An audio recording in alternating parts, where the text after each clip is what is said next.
In recent developments, Africa's youngest president, Ibrahim Traore of Burkina Faso, is taking steps that echo the vision of his predecessor, Thomas Sankara. Sankara was tragically assassinated for his efforts to distance Burkina Faso from Western control and forge new relationships with non-Western countries. President Traore aims to make Burkina Faso prosperous, autonomous, and powerful by leveraging its resources and reducing Western influence. President Traore's intentions to deprive the West of access to the country's natural resources at a lower cost have raised eyebrows and drawn comparisons to Sankara's fate.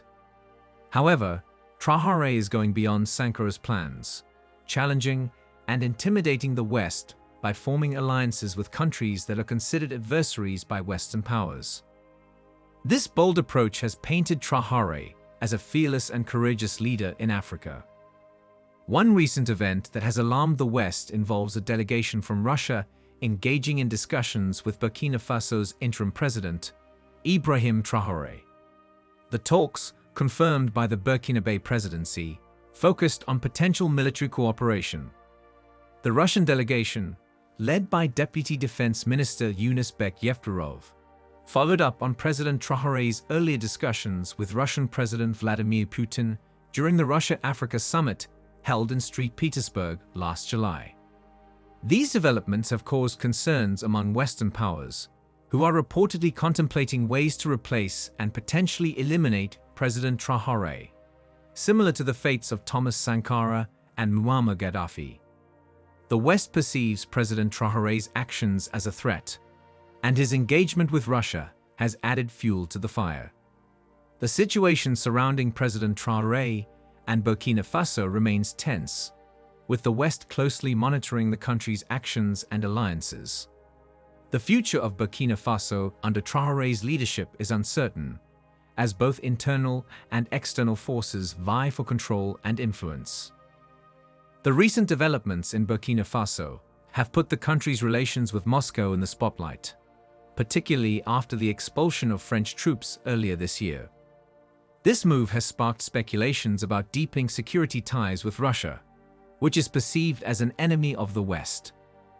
By directly aligning with Russia, Burkina Faso is challenging the West and sending a clear message that it will choose allies based on the benefits they offer, rather than judging their credibility solely on whether they are enemies of the West or not.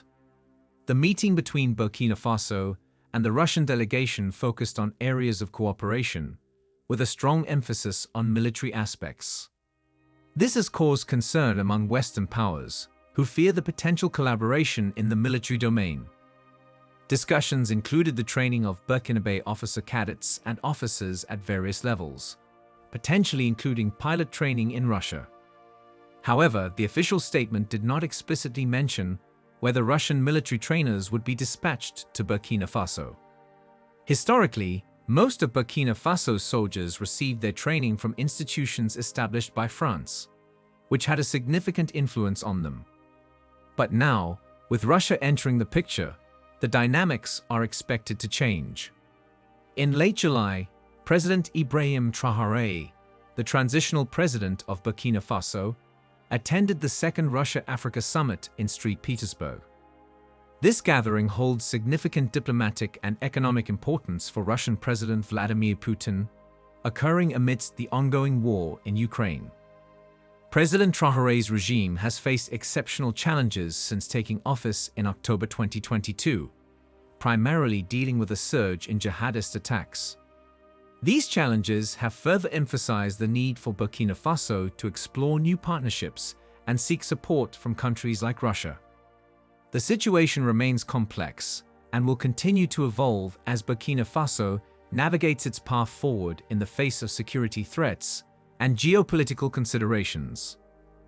In response to the security challenges faced by Burkina Faso, President Ibrahim Traore sought support from Russia and obtained weapons and attack helicopters in March. Presently, discussions in St. Petersburg are focused on forging new economic and military agreements as Burkina Faso aims to combat terrorism with deliberate and assertive cooperation from Moscow.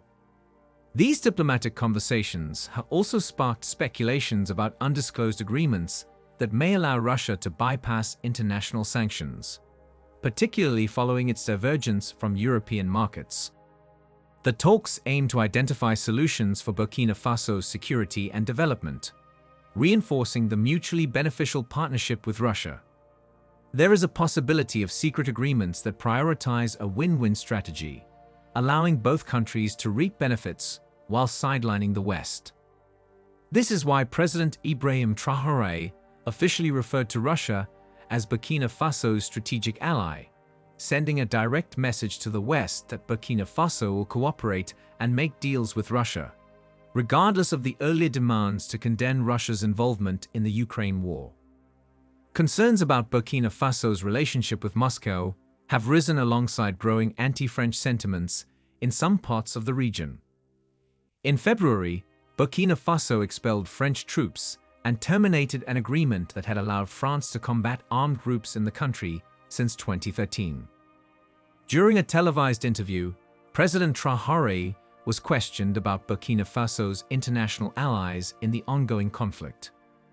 He responded by stating that the departure of the French army does not mean that France is no longer an ally.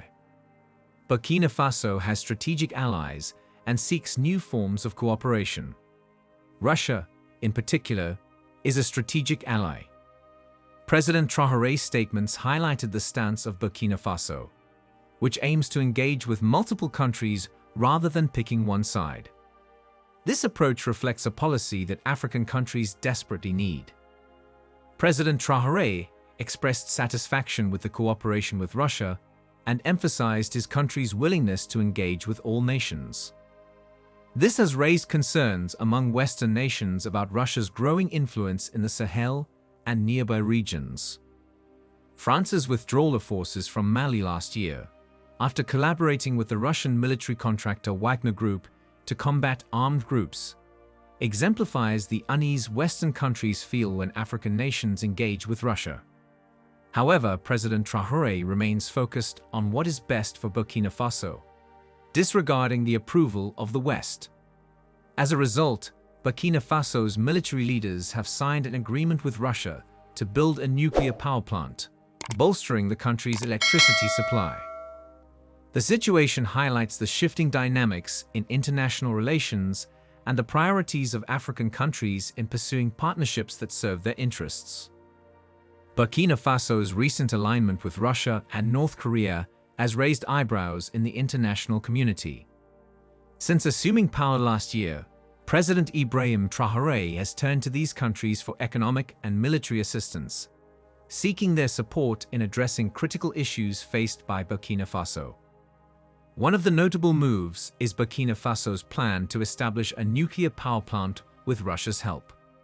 President Traore emphasized the country's energy needs and the importance of achieving 95% electricity access in urban areas and 50% in rural areas by 2030.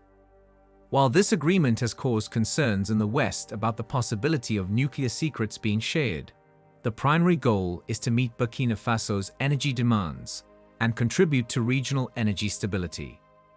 Russia's involvement in nuclear power projects in Africa is not limited to Burkina Faso.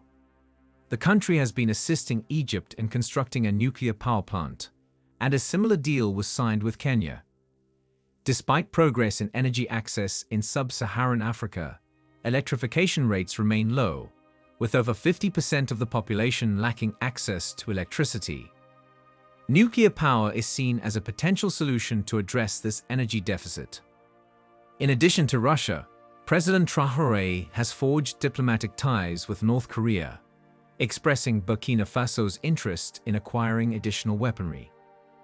He believes that North Korea, like Russia, can play a vital role in bolstering Burkina Faso's security and overall development. The country's military still relies on weaponry received from North Korea back in 1985.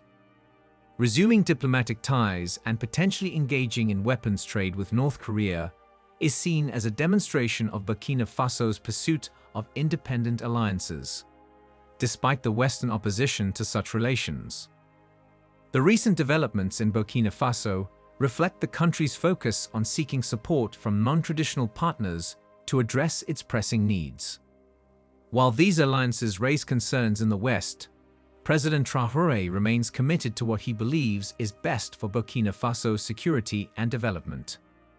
The impact of these partnerships and the potential for further cooperation will undoubtedly shape Burkina Faso's path in the coming years.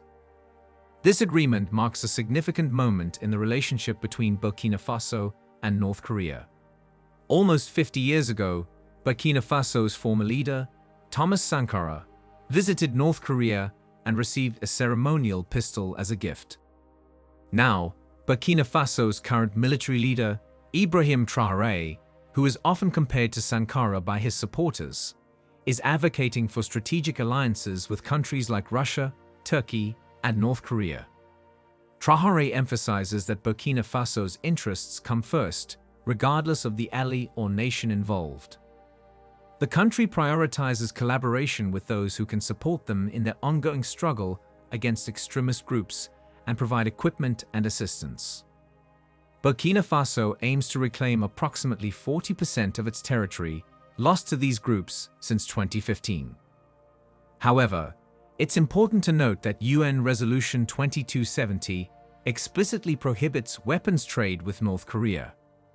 While the means by which Burkina Faso intends to import arms from North Korea are uncertain, this move sends a clear message that Burkina Faso asserts its independence and freedom to choose its own path.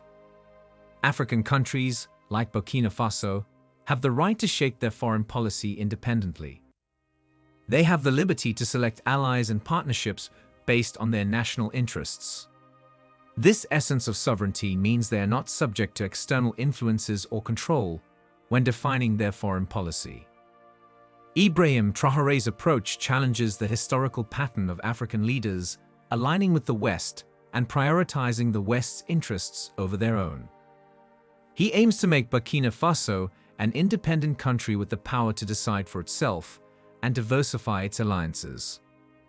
This shift can be seen as a blow to Western arms factories that profit from selling weapons worldwide. However, Traore understands the challenges he faces in pursuing this path, as demonstrated by the fate of Thomas Sankara, who was assassinated 34 years ago. Sankara's vision for Burkina Faso, a nation with over 20 million people, could have set the country on a significantly different developmental path. Traore seeks to revive Sankara's legacy and make Burkina Faso a truly independent and self-determined nation. If Thomas Sankara had survived, he would have been considered Africa's Che Guevara. He was a charismatic reformer and a Marxist authoritarian who led Burkina Faso and gave it the name Land of Honest People. Sankara came to power through a coup in 1983 when he was just 33 years old. He embarked on a radical transformation journey in a conservative society, aiming to eliminate foreign debt, achieve food self-sufficiency, and reduce the influence of France, the International Monetary Fund, and the World Bank. Ibrahim Traore, the current military leader, shares many similarities with Sankara. Like Sankara, Traore focused on enhancing literacy rates, immunizing children, reducing the grip of wealthy elites, redistributing land to the impoverished, boosting agricultural output, combating desertification, and streamlining bureaucracy salaries and perks.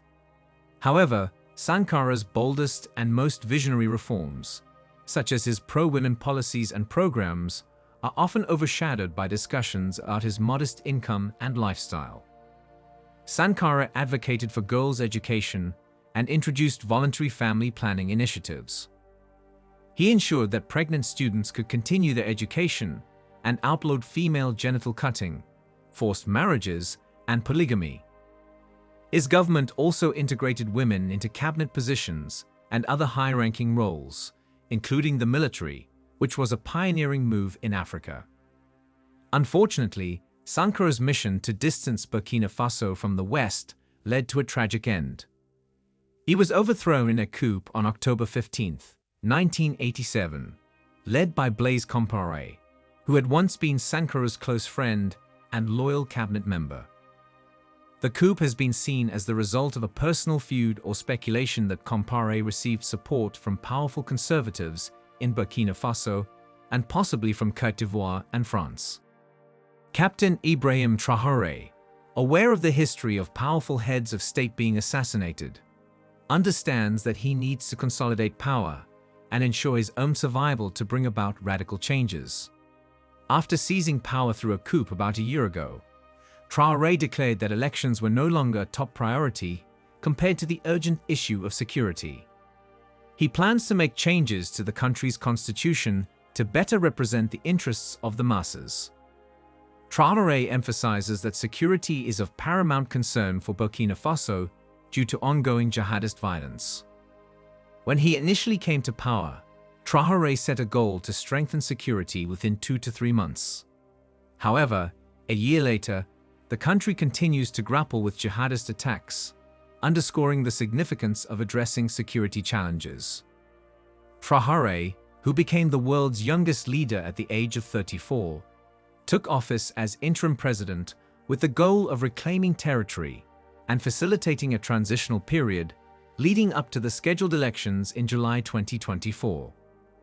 He also shared plans to partially change Burkina Faso's constitution. Traore expressed on state television that the current constitution favored a select group of individuals, neglecting the interests of the ordinary masses. He aims to ensure that the power lies in serving the people of Burkina Faso rather than prioritizing the West's interests. Traore's long-term plans involve making his country economically robust in Africa, so that presidents don't have to rely on selling their loyalty to the West. He wants to address the paradox of Africa's richness in natural resources but economic poverty. Africa possesses around 30% of the world's mineral reserves and 40% of its gold. However, it remains one of the poorest continents. This conundrum is known as the resource curse, where countries rich in natural resources tend to perform poorly economically. Studies by economists Jeffrey Sachs and Andrew Warner in 1997 revealed a negative correlation between a country's reliance on resource exports and its GDP growth per capita. Traore understands the anger felt by African leaders who allowed the West to exploit their resources in exchange for meager profits. His plan is to reclaim Burkina Faso's gold mines, ensuring that the benefits primarily enrich the people of Burkina Faso. Challenging the West and pursuing such changes is unprecedented and can be challenging, as African leaders who strive for positive changes often face severe repercussions, including removal from power or assassination. Examples of leaders like Muammar Gaddafi of Libya and Thomas Sankara of Burkina Faso, who aimed to challenge existing structures, demonstrate the risks they faced. Gaddafi was overthrown and killed during the Libyan civil war in 2011 with support from Western powers. Sankara was assassinated in a coup led by his close associate Blaise Compaoré in 1987, with suspicions of external involvement.